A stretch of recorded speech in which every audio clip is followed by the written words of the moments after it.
Om Swastiastu, saya perwakilan dari kelompok 4 Arsitektur Dunia kelas A2 akan mempresentasikan tentang hasil kerja kelompok kami, yaitu tentang arsitektur abad pertengahan. Next. Ini adalah teman-teman saya di kelompok 4. Yang pertama ada Bagus dengan NIM 068, yang kedua ada Aldi dengan NIM 076, yang ketiga ada Adia dengan NIM 085, dan saya sendiri Putu dengan NIM 097, dan terakhir ada Kadek Setian dengan NIM 098. Next. Peta konsep. Yang pertama ada arsitektur Renaissance, yang kedua ada arsitektur Mannerisme, yang ketiga ada arsitektur Barok, yang keempat ada arsitektur Rokoko.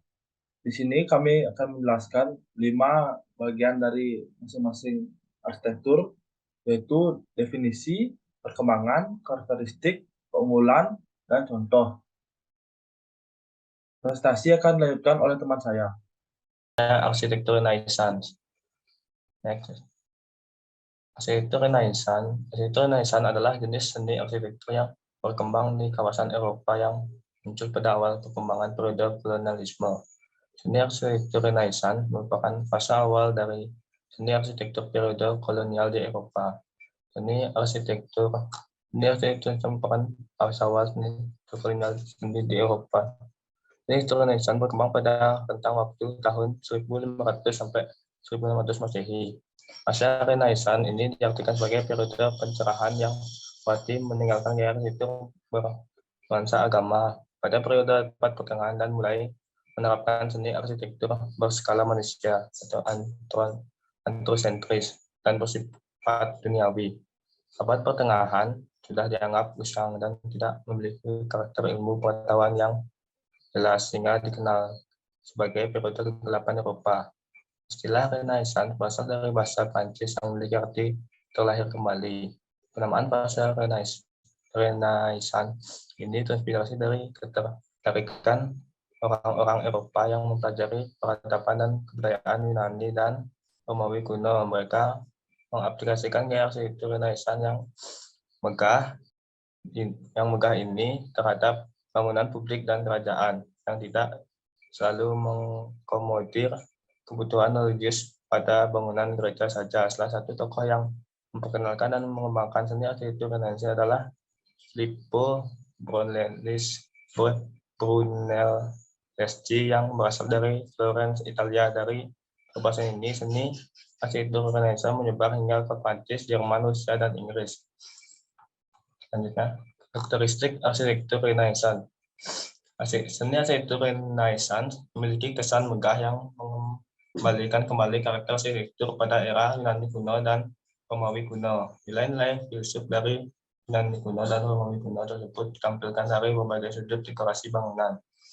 Para tokoh arsitektur Renaissance mencoba menghidupkan kembali kebudayaan klasik Yunani kuno dan Romawi kuno, tetapi tidak bersifat murni atau meniru asalnya. Mereka bereksperimen untuk mengambil inspirasinya, tapi tidak mencontoh atau terlibat dalam nostalgia klasik. Seni arsitektur Renaissance merupakan salah satu jenis seni arsitektur yang banyak mengalami perkembangan dengan memadukan dengan elemen-elemen lokal. Next, karakteristik arsitektur Renaissance.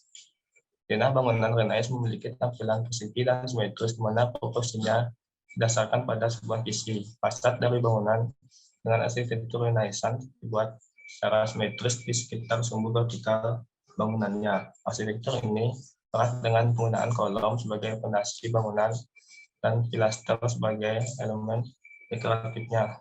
Desain kolom dan pilaster yang digunakan merujuk kepada gaya yang digunakan pada arsitektur Yunani dan Romawi kuno. Bangunan Renaissance menggunakan arch atau lengkungan yang digunakan sebagai jalan penghubung antara ruangan. Kubah merupakan salah satu karakteristik ikonik dalam arsitektur Renaissance, namun penggunaannya sangat terbatas dan hanya digunakan pada beberapa bangunan saja. Biasanya bangunan Renaissance yang menggunakan kubah adalah bangunan-bangunan berukuran besar seperti gereja.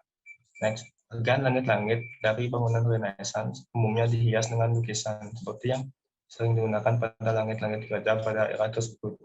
Bagian pintu biasanya memiliki ambang persegi yang dapat dipasang pada lengkungan atau berbentuk persegi dengan tambahan pedimen di atasnya. Jendela bangunan Renaissance biasanya dipasang pada lengkungan dan bentuknya mengikuti lengkungan tersebut atau juga menggunakan pedimen.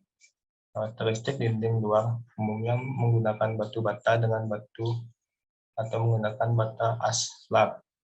Sedangkan karakteristik dinding dalamnya diplester dengan halus dan permukaannya dilapisi kapur. Untuk dinding dalam yang formal, umumnya ditambahkan dekorasi berupa lukisan. Salah satu karakteristik dominan dalam arsitektur Renaissance adalah detailnya yang sangat kaya. Detail ini diambil dan dipelajari dari bangunan-bangunan Romawi kuno. Next, keunggulan arsitektur Renaissance. Pada pergantian abad 15 sampai 16 di Eropa, arsitektur perubahan saat ini dan meningkatkan sebagai akibat dari Merrier dan saling pengaruh dari tradisi lokal dan tren baru yang datang dari luar. Perubahan yang signifikan di bidang ekonomi dan sosial dari hampir semua negara Eropa.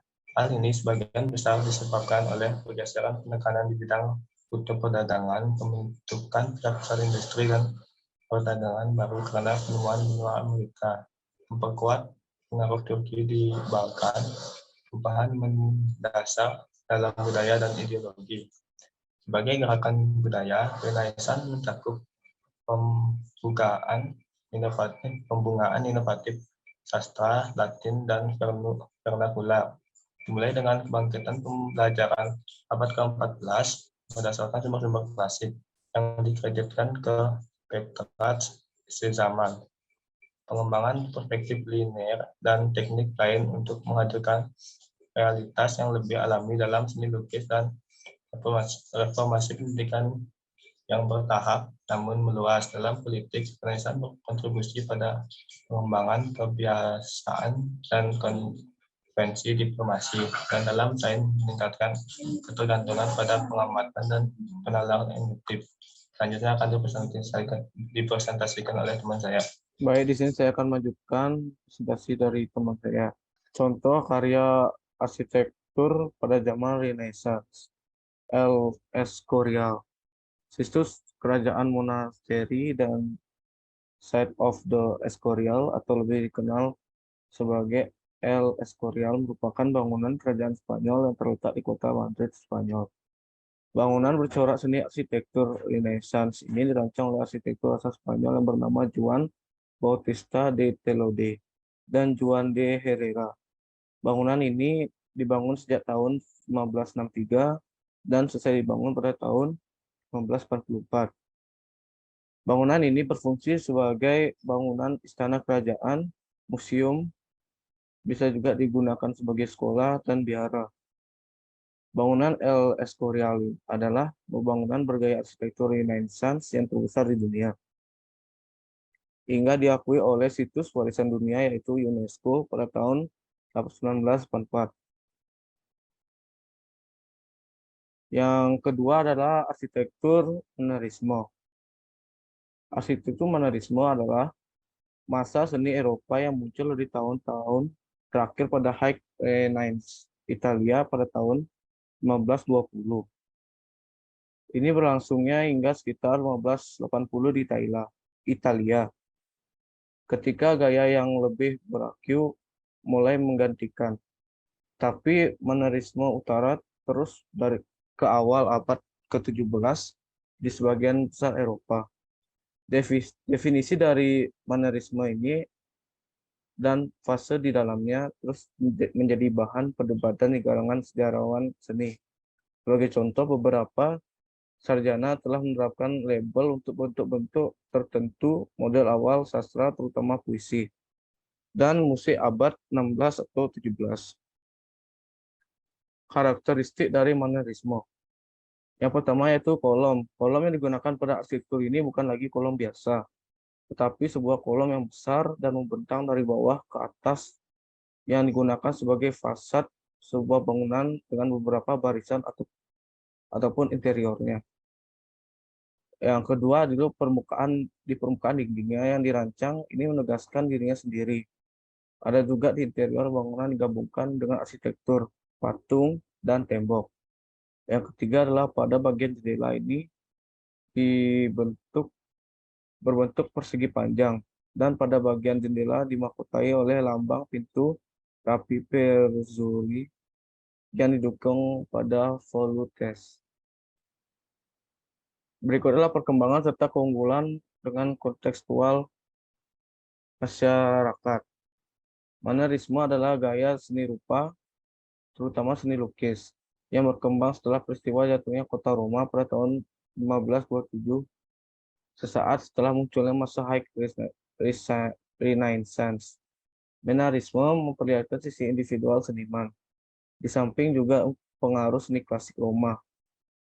Dan manierisme digunakan untuk menjelaskan gaya seni pada rentang waktu 1530 sampai 1580 yang diperlihatkan lukisan-lukisan dan proporsi tubuh seperti ditarik memanjang, beberapa deformasi bentuk dan pose-pose janggal dengan tujuan menciptakan dramatisasi.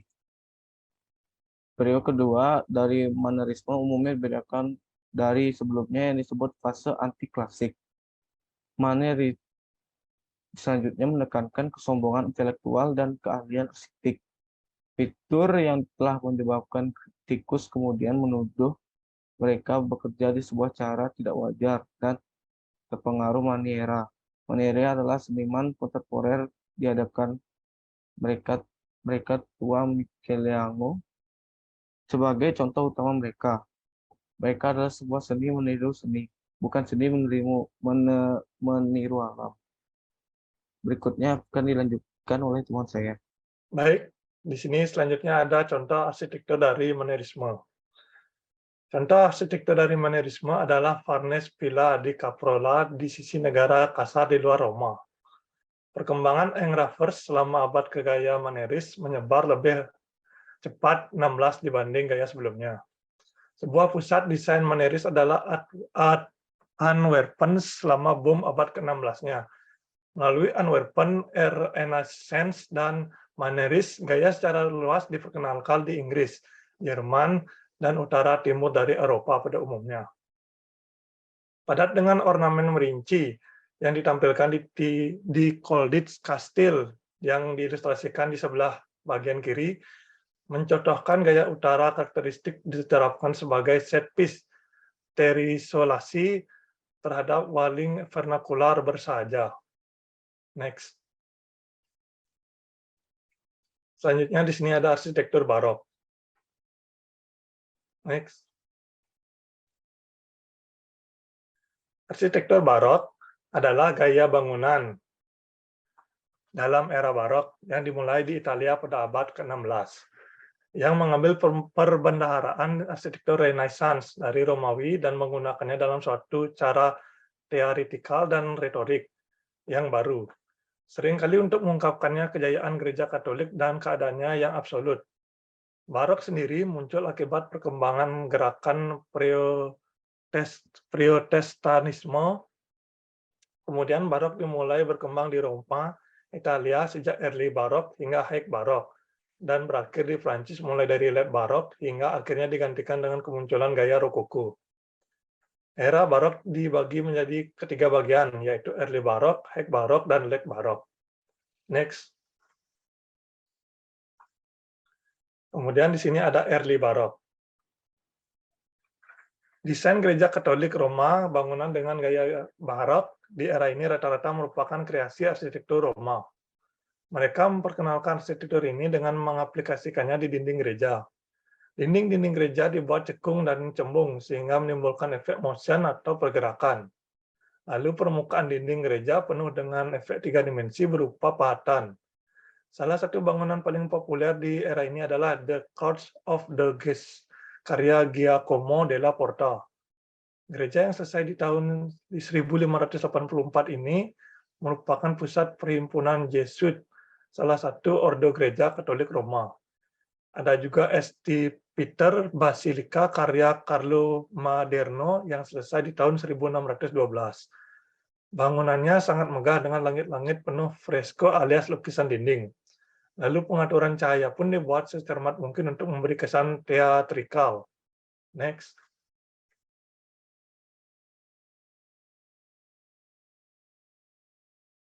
Kemudian di sini ada high barok. Era kejayaan gaya arsitektur ini mencapai puncak di tahun 1625 sampai dengan 1675. Tidak hanya Roma, negara lain pun Italia, Prancis, Spanyol, hingga Australia yang menggunakan gaya arsitektur barok untuk gereja serta istana mereka. Ini membuat tampilan gedung lebih dinamis dengan sudut yang melengkung, pilar memutar, patan, serta pencahayaan yang dramatis. Menariknya di Roma, penerapan tidak sebatas pada bangunan publik saja. Salah seorang tokoh barok, Gian Lorenzo, bahkan mengaplikasikannya di pusat kota Roma. Ia membangun alun-alun Santo Petrus menjadi seperti teater seni berukuran besar. Next. Kemudian ada LED barok. Pada tahun 1675 sampai dengan 1750, pengaruh gaya barok menyebar lebih luas lagi. Tidak hanya di Eropa, kawasan Rusia hingga Amerika Latin pun mulai mengenalnya. Lalu sekitar tahun 1730, muncul varian seni barok baru yang dikenal dengan nama arsitektur Rokoko. Berbeda dengan barok, Rokoko berfokus pada gaya asimetris dan dekoratif. Oleh sebab itu, kita akan melihat lebih banyak penggunaan bunga, tanaman, hingga cermin besar yang penuh dengan ornamen. Selanjutnya, presentasi akan dilanjutkan oleh teman saya. Baik, di sini saya akan menunjukkan presentasi dari teman saya. Karakteristik arsitektur barok. Bangunan pada era barok memiliki penekanan yang kuat pada bagian pilar, yang berbentuk memutar. Gaya yang paling membedakan dari gaya arsitektur barok adalah dinamis atau pergerakan. Dinding-dinding cekung dan cembung menciptakan motion atau pergerakan pada bangunan. Kubah, pencahayaan dinamis yang langsung menyorot karya-karya seni di dalam gereja agar terlihat teatrikal. Next. Arsitektur barok memberikan efek 3 dimensi dengan banyaknya pahatan di permukaannya. Arsitektur identik dengan desain yang berlebihan, dramatis, dan lepas dari aturan. Lukisan dinding atau fresko pada langit-langit bangunan. Next.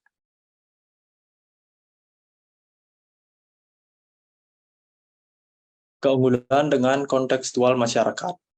Gereja Katolik saat itu menginginkan pesan yang lebih religius dan emosional dengan menjadikan bangunan ibadah mereka sebagai media pembawa pesan yang ingin disampaikan kepada masyarakat dengan cara yang lebih dramatis, serta meningkatkan kepatuhan rakyat atau umat Kristen untuk kembali mengingat dan meningkatkan iman kepercayaan agama mereka.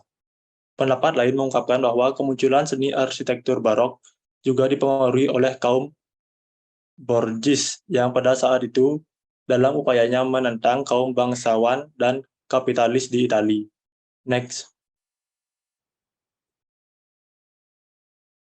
Contoh arsitektur barok.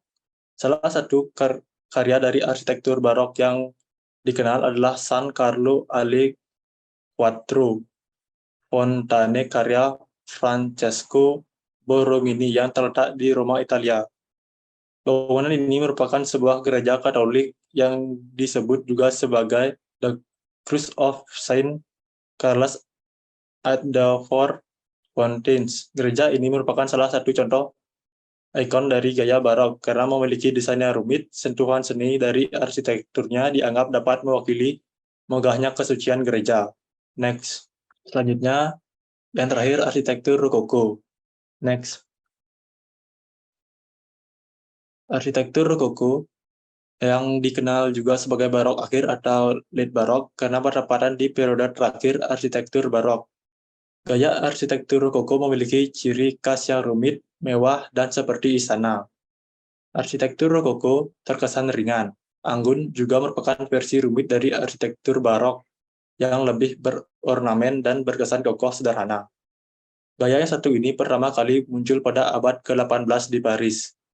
Kemudian gayanya menyebar hampir ke seluruh Eropa sebelum pada akhirnya jatuh dan digantikan gaya neoklasik.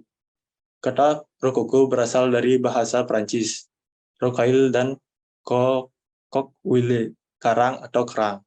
Bentuk alami yang populer di Italia masa barok, khususnya pada dekorasi interior maupun taman. Next. Karakteristik arsitektur rokoko. Bahan umum bangunan yang bergaya rokoko menggunakan semen yang pleserannya dibuat menjadi bentuk unik yang memukau. Permainan cahaya difus melengkapi interior bangunan. Struktur dari bangunan diringankan. Desain interior lebih diperhatikan. Memainkan imajinasi pengguna bangunan melalui detail-detail yang halus namun rumit. Ciri lengkungan kurva, asimetri, patung dekoratif, serta lukisan yang menyatu dengan struktur. Menggunakan warna-warna pastel ringan dan ceria. Warna putih banyak digunakan pada dinding dan digabungkan dengan warna-warna emas. Presentasi selanjutnya akan dilanjutkan oleh teman saya.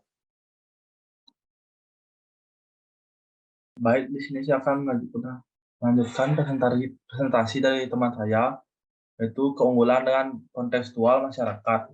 Rokoko berkembang awal dari seni dekoratif rancangan interior.